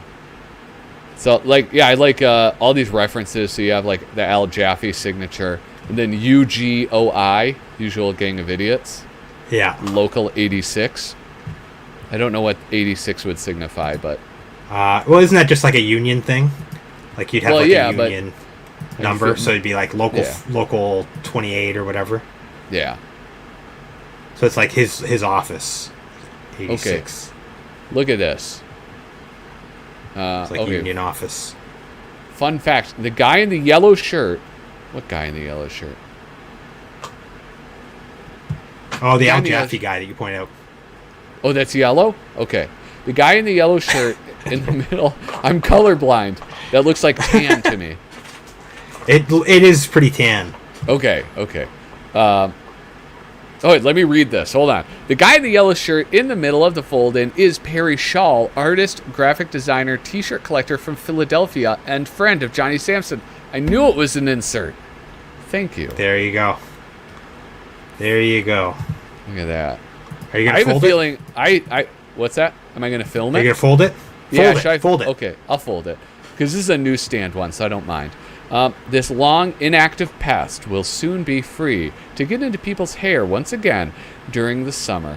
I'm so bad at reading. During the summer, it returns, and it may just stick around long past its welcome. Okay, you guys ready for this inactive pest? Wait, what did I say? It's a pest. It's a pest. You said past, but Oh, jeez. it's a long inactive pest. Okay. I kind of find the top is usually more indicative of what the joke is. Oh, but he just repeats a text on this one. I didn't notice that. The tourist. Oh, here we go. Yeah, the top corner text. I find that's the one that kind of gives it away. Oh. What long dormant pest will again be swarming parts of the country this summer? The tourist. That's awesome. I will say this. This one is this one's better than the last one. I liked the last one, but this one is like, this is masterfully done. Oh my god. Because look at, you can't even see his dumb eyes, and then you fold it, and then you see him looking up like an idiot. Mm-hmm. And then it just sort of disappears. This is amazing. I love this. And he's got the fake out too, which is always fun. Yeah. Oh wait, I gotta go back. Wait, this guy's he's a t-shirt collector? That's a job you can get? I don't know if that's a job, unless he runs a museum. I run the t-shirt museum. I hope my friend Johnny Sampson comes by, buys a ticket for my t-shirt museum. Oh my god. And then so here we have, what is this? A Mad Ad parody. Photography, Lester Krauss. This is an old one, right? Yeah, 1962, originally published. Mad number 73.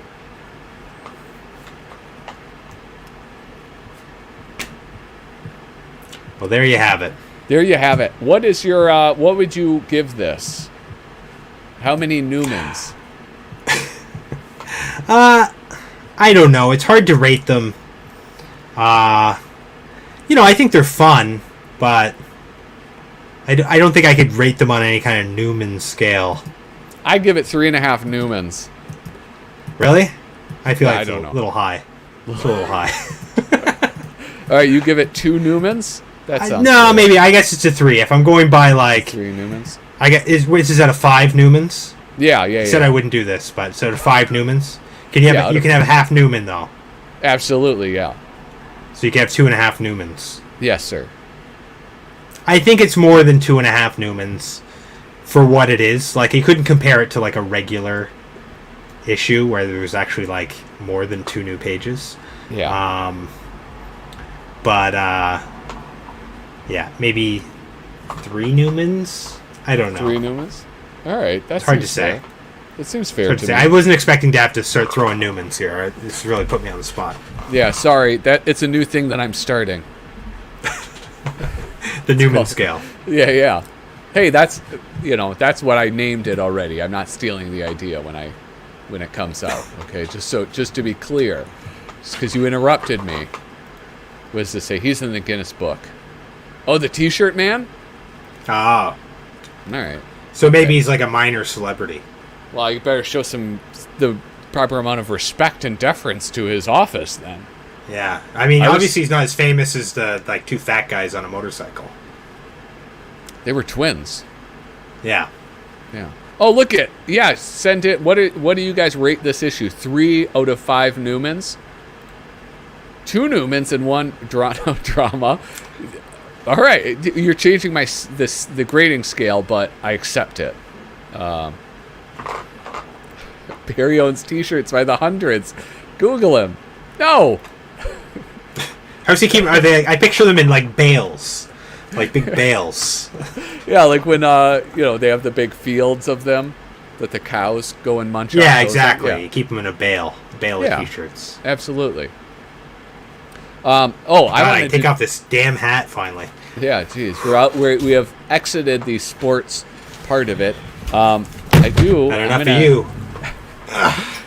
I'm going to bring up this, which is something we talked about earlier. I did this very sneakily. Freaky Magazine, patreon.com. I may as well do this, right? Freaky.com / what, not God damn. Sometimes I can't say the words that are in my mind. And I apologize for that, you guys.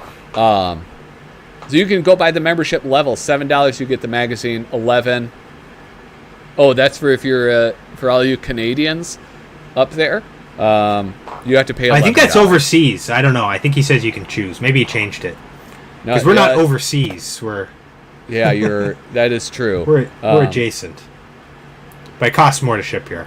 Yeah. For those not in the U.S., you'll receive an actual printed copy. So, yeah. He's up to 85 patrons. 85. Yeah, look at that. So go ahead. He must be printing like 3 times a year now.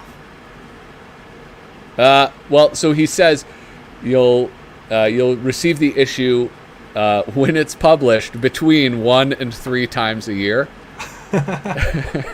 which is I don't know. I get the sense it's about as specific as you'll get from he's an artistic man, right? And he's also like a musician, and he like goes around and performs. So he's pulling in $836 per magazine. He needs to cover some of the costs. Yeah, he needs more though, man. I do this. I'm at that $25 level because I feel like between 1 and 3 times a year, and I get a piece of original art, which I lost. It used to be around here, but yeah, you guys should check that out. The link, I just dropped it in, so check that out. Then also somebody else I wanted to give some attention to is Cam Hayden, Lance Goiter. That G is cut off. But anyway, he's a cartoonist too, and he posts some cool stuff. Let's see, what is it? Like, I think this is his artwork. Boom, right there. Drew some. Yeah, he comes in. He draws a lot in the group doodles over in the Nostril Zone, which is my page. So. Yeah, and so he let me know. I hope I'm not like talking out of school, but he told me he was gonna be in the next issue of Freaky, and so congratulations to you, Lance Goiter. Good. Yeah. Apparently, I won't be. we gotta. I had the deadline written down up on my board, but I had last year's, so I thought it was the same time. You're too busy shoveling. Yeah, that's it. You know, I should do more following up. It's too much work. Here we have a few more ratings. We have 2.5 Newmans. I think it's in the 2.5 to 3. It's got a lot of Jack Davis, so which I like. I like that.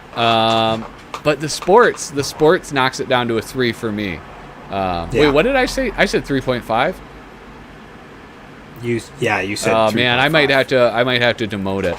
A 3 out of 5 because of all of the Jack Davis. He's punishing his score. He's saying you're only getting 3 because of the Jack Davis. Otherwise, it would have been higher. I'm assuming that's what he means. 3.5 Newmans, but it's Newman from Seinfeld. Newman. Oh, well, hey, we're at the 2-hour mark, and I want to be respectful of your time because aren't you on like East Coast time? Yeah, it's midnight for me. It just turned midnight. Jeez Louise. Hey, thank you for joining me. Hey, thanks for having me. Yeah, it's a pleasure as always, and thank you guys so much for coming and checking out our live stream. If you would like more of this, if you would like me to have more guests on, if you want Kyle Bridgett on more, all you have to do is like bully him on social media, do stuff like that. Also, bully him. Here, hold on, I can't look at him when I'm telling you guys this. Bully him when to get me on his show. He only invited me once. What's the deal with that? All right, you're back now. Wait, you want to come back on my show? Yeah. I'll have you on Nostril Zone AM. That would be fun, but we got to work quick because I'm going to be going back to work. Well, probably not on Tuesday, but. All right. Well, when are you back to work? September? Yeah. Well, no, I have to go back like 2 weeks before the kids come back. So. Bummer. Yeah. If you haven't already, please hit a thumb up on this video. It helps the channel, I promise. And it also helps my self-esteem because I go upstairs and I tell my wife, I report into her. She says, how many thumbs up did you get? And I tell her. And if it's a good amount, then she stays married to me. If it's a bad amount, she threatens me. Anyway, with that, guys, thank you so much for watching. Toodaloo. Oh.